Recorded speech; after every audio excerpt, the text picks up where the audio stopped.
Steve, how do you feel after that defeat to Man United? My man, you know, the last occasion when I spoke about Ozil, I know I mentioned Brexit, and I drew analogies between Ozil's performance, his involvement in the team, and Brexit. But tonight, you know, I am kind of not too unhappy, and at the same time disappointed. It's a kind of duality, and it relates, if you like, to, from my opinion, I thought that we should not have started with Petrocek. I can understand why he started with Petrocek, because he's sentimental, he's retiring, but I believe that the importance of this game, I would have started with Leno. Now, you know, unlike the last person that spoke, I thought the game was lost in the last 18 yards. We had opportunities in the first 10 minutes where we could have won the game. I felt that Aubameyang tonight was not as clinical as he could have been, and that was disappointing. I think sometimes the whole thing of wanting to chip and the kind of slinky passes doesn't always augur well, rather than just going to say, well, take a shot, and then hopefully on the balance, if you like, that it may rebound and give an opportunity for one of the guys to strike. That's been Arsenal's problem for a long time. It has been.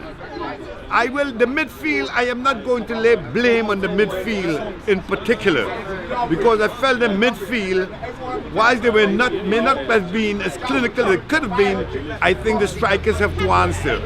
I think Lacazette had opportunities he didn't, you know, if you like, he didn't make the best of. So for me tonight, not totally disappointed. You know, I'm going to go home tonight. I will reflect on it, and I would say to myself, well, we could have done better. But at the end of the day, to me, the Premiership is the more pivotal, if you like, you know, kind of achievement for us. Okay. And that is where we have to go forward. I believe we can finish fourth. Do you think we're a bit too gung-ho in the second half? Not gung-ho. I thought we played well. The first 15 minutes, we totally played Manchester United, absolutely, and you know, we just did not, if you like, we didn't take our chances. We didn't, you know, we just didn't capitalize on those opportunities we had. Now, and it's always very difficult when you would have 2 goals within some 2 minutes in order to then come back. How bad is that though? Because I don't see another big club that does that on a regular basis against their rivals.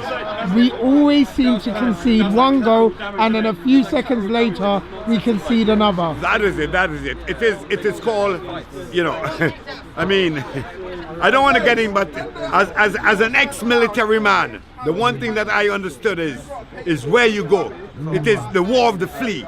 Is where it is. When you strike, you go underneath. When you come back, then you attack the enemy. We don't do that. We became flustered. And had we somehow, you know, garnered our defenses at that point and settled down, I thought we could have done it.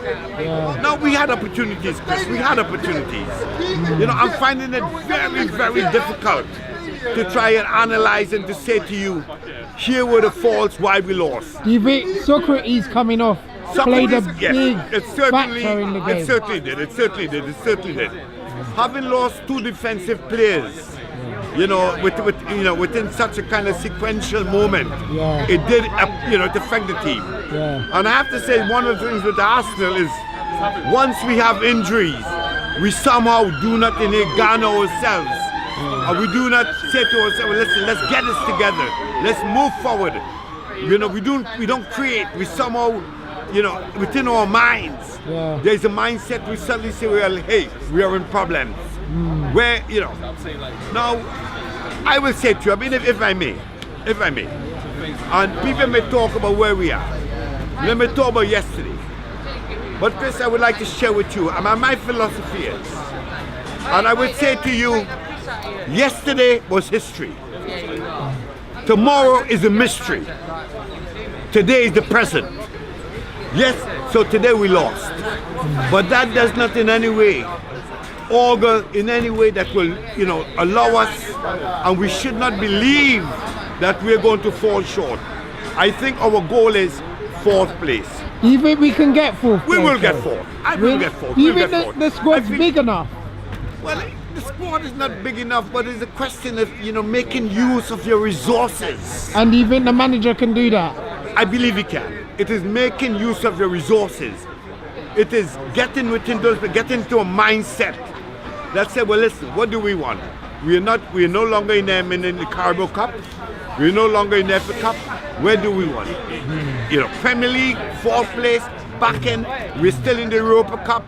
So there are still things to achieve. Yeah. I am not going to be one of these people who will say, I fear not. I fear not. And whilst it is that, and I think tonight was symptomatic that you had 2 teams who, in a rather pivotal position, who have won the FA Cup side by side, and in terms of challenging, yes, Man U won tonight, and I'm pleased for it.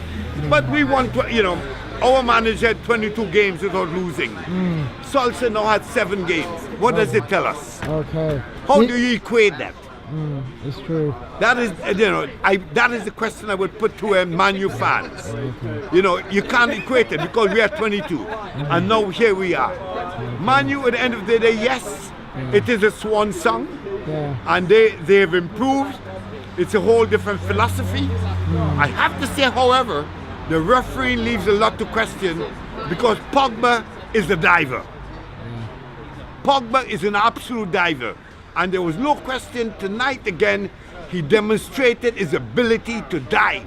And referees need to address that issue. And that for me was a disappointing aspect of how Man U played the game. How disappointed do you feel that this is Ramsey's last game for Arsenal in the FA Cup? He played pretty well, don't you think? I am disappointed, but I understand the dynamics of that. Like I said to you the last time we spoke, Chris. The unfortunate thing is that we are caught up in a situation because of giving Ozil the kind of contract that we did last season. Yeah. So we are now in a position that you have other players who want a salary that equates that what Ozil is receiving, and that is impossible. So I believe, and I say it again, I have never been the biggest fan of Ozil because I believe he's too weather-like. You're never sure whether it's going to be hot or cold, as we have seen, and he's, So therefore, I don't. Ozil for me is to get rid of him, cut the losses, and let him go. Okay. Thanks, Steve. And Chris, we will go forward. Let's go forward. And like I said to you, and I always said to you, it's a work in progress. First season for the manager, and I am not going to in any way denigrate his abilities, nor indeed his intentions. Thanks, Steve. Thanks.